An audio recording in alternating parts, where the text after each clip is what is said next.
आमचा बार नाही चालला तर काय, किंवा बार जर व्यवसाय झाला नाही तर काय करायचं. मित्रांनो, काल मला एक आपल्या सबस्क्रायबरचा फोन आला होता.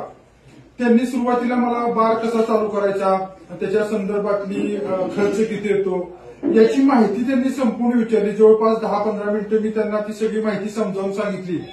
त्यांना जागा अजून भाड्यानं घ्यायची होती. जागा भाड्यानं कशी घ्यावी याची देखील माहिती सांगितली मी त्यांना. जास्त करून आम्ही त्याच विषयी चर्चा केली की बाबा भाड्याची जागा कुठं बघा, कशा ठिकाणी बघा, किती बघा. यातच त्या 15 मिनिटातली जवळपास 7 ते 8 मिनिटं आमची जागा कशी फायनल करावी याविषयी डिस्कशन झालं. त्यानंतर थोडाफार वेळ खर्च किती याविषयी त्यांना थोडक्यात माहिती दिली. 3 स्टेपचे कागदपत्रांचे, एक्साईजचा प्रोटोकॉल आणि लायसन फी, हे 3 स्टेपचं त्यांना माहिती दिल्यानंतर ठेवता ठेवता त्यांनी एक प्रश्न विचारला की जर समजा बार चाललाच नाही, माझा बार जर चाललाच नाही, मला व्यवसाय झाला नाही तर काय करायचं, तर मला शिफ्ट करता येईल का, किंवा तर तुम्ही दुसऱ्याला विकू शकतो का. मित्रांनो, बार चालू करायच्या आधी म्हणजे आता बघा, आता ते जे गृहस्थ आहेत आपले, जे सबस्क्रायबर आहेत, ते आता कुठेतरी जॉब करतायत. त्यांना आता जॉब पासून त्यांना थोडंसं मूव्ह ऑन व्हायचं किंवा त्यांना जॉब पासून व्यवसायात यायचंय.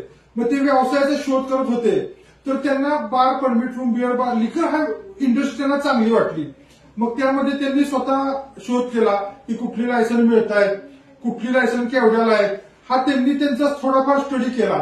आणि तो स्टडी करत असतानाच त्यांना आपल्या युट्यूब चॅनलवर चांगल्यापैकी माहिती मिळाली. तिथूनच त्यांनी माझा फोन नंबर घेतला आणि त्यांनी मला फोन केला. ठीक आहे. आता पहिल्यांदा सगळ्यात महत्वाचं की त्यांनी हा निर्णय घेतला, त्याबद्दल मी त्यांचं धन्यवाद मानतो की त्यांनी नोकरी सोडून ते एक कुठेतरी लिकर व्यवसायात येत आहेत.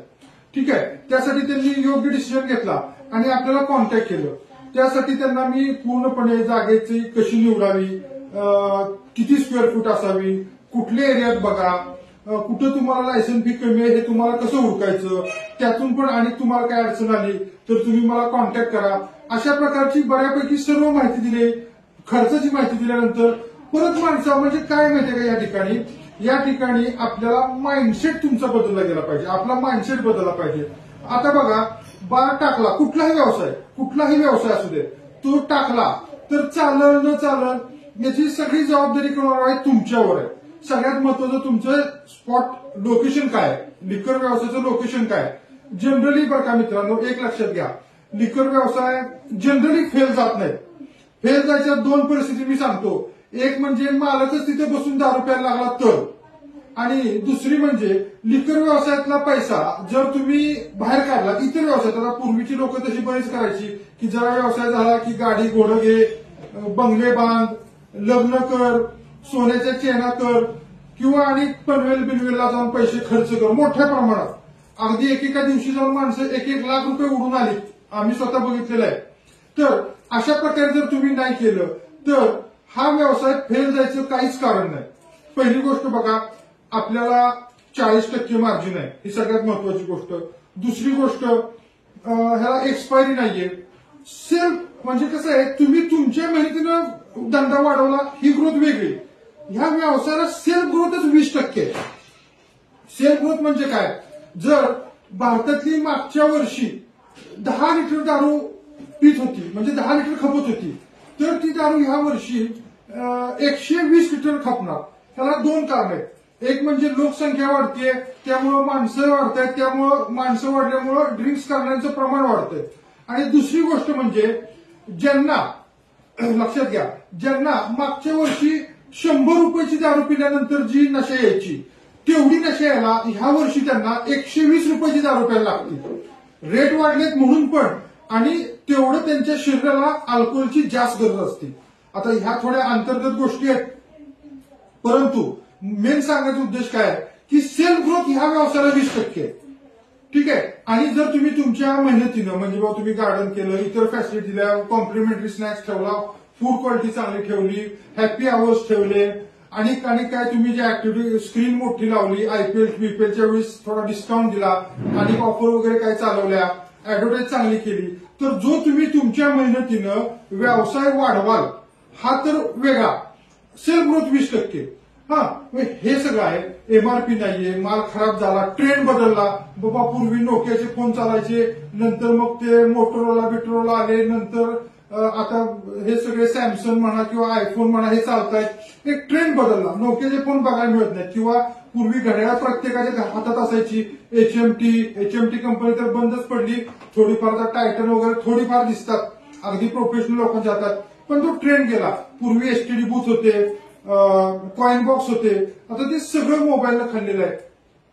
पूर्वी कॅमेरे यायचे, आता कॅमेरे पण तुम्हाला मोबाईलमध्ये दिसणार आहेत. म्हणजे ट्रेंड चेंज होत जातो. तसं मला एक सांगा, आठवा की बाबा कित्येक वर्ष इव्हन सिगरेट पण पूर्वी बिडी, चिलीम, हुक्का होता, आता सिगरेट वगैरे आले आहेत. ठीक आहे, परंतु लिक्वरमध्ये म्हणजे मी तर ह्या व्यवसायाशी निगडीत जवळपास 45 वर्ष मी ह्या व्यवसायाशी निगडीत आहे. तोपर्यंत काय झालं, काही सुद्धा बदल नाही. तीच विस्की, तीच ओल्ड मंक, तीच बियर, तेच होडका. थोड्याफार नवीन कंपन्या आल्या, परदेशातनं काही नवीन कंपन्या आल्या असतील, परंतु तीच जॉनी वॉकर, तीच शिवास रिगल, तीच ओल्ड मंक, तीच नंबर 1, जे काय पूर्वीपासून आहे तेच आहे. ह्यात असं काय फरक होतच नाही. म्हणजे पूर्वी चालायचं, आता चालत नाही, किंवा एक्सपायर झालंय, माल खराब झालाय, काहीच नाहीये यात. मग तुमचा व्यवसाय न चालायचं कारण काय? सगळ्यात पहिल्यांदा तुमचा माइंडसेटच बदला. एक लक्षात घ्या, आज कुणी माणूस जन्माला आला तर एक ना एक दिवस तो मारणारच आहे, 100% मारणार आहे. तुम्ही घ्या, मी घ्या, कोणी घ्या. जो कोण आज जन्माला आलाय तो 10 वर्षानंतर, 15 वर्षानंतर, 25 वर्षानंतर, 50 वर्षानंतर, 60 वर्षानंतर किंवा 100 वर्षानंतर हा मरणारच आहे. आज तुम्ही हा व्यवसाय चालू करताय, हाच नाही कुठलाही व्यवसाय चालू करताय म्हणजे एक प्रकारे तुम्ही एका व्यवसायाला जन्मालाच घालताय. ठीक आहे, तर तो सक्सेसफुल व्हायची, अनसक्सेसफुल व्हायची शक्यता 50-50 आहे, कमीत कमी 50-50 तरी आहे. इथं तुमच्या किंवा माझ्या मृत्यूची शक्यता 100% आहे. शक्यता म्हणण्यापेक्षा शुअरटी आहे की तुम्ही एक दिवस जाणारच आहे. परंतु व्यवसाय हा चालेल किंवा नाही चालेल ह्याची शक्यता मात्र 50-50 आहे. तुम्ही जर सुरुवातीला स्पॉट लोकेशन चांगलं केलं, बाकीचे इंटिरियर वगैरे बऱ्यापैकी ठेवलं, माणसांची व्यवस्थित वागला, तर मी गॅरंटी देतो, जर तुम्ही दारू प्यायचं थांबला किंवा पिली नाही आणि व्यवसायातला पैसा व्यवसायात ठेवला तर 5 वर्षात तुम्ही अगदी भारीतली 4 व्हीलर घेऊन फिरू शकता. एवढं ह्या व्यवसायातून फिरू शकणार आहे. आजचा हा व्हिडिओ बनवायचं कारण हे नाही, आता आज इथपर्यंत जर तुम्ही आला असाल तर मी तुम्हाला सांगतो की ह्यातनं काही नॉलेज द्यायचं नाही. एक मराठी माणसांची जी माइंडसेट आहे त्याबद्दल जे मला वाटलं ते म्हणलं मी. एक आता वेळ होता, लाईट गेली आमच्या इथं, तर मराठी माणसाचा माइंडसेट जो आहे की व्यवसायाचा, तुम्ही नोकरीचा व्यवसाय देताय, तो थोडासा चेंज होईल का ह्या व्हिडिओनं, तर त्यासाठी मी हा व्हिडिओ बनवत आहे. कसा व्हिडिओ वाटला जरूर सांगा. धन्यवाद.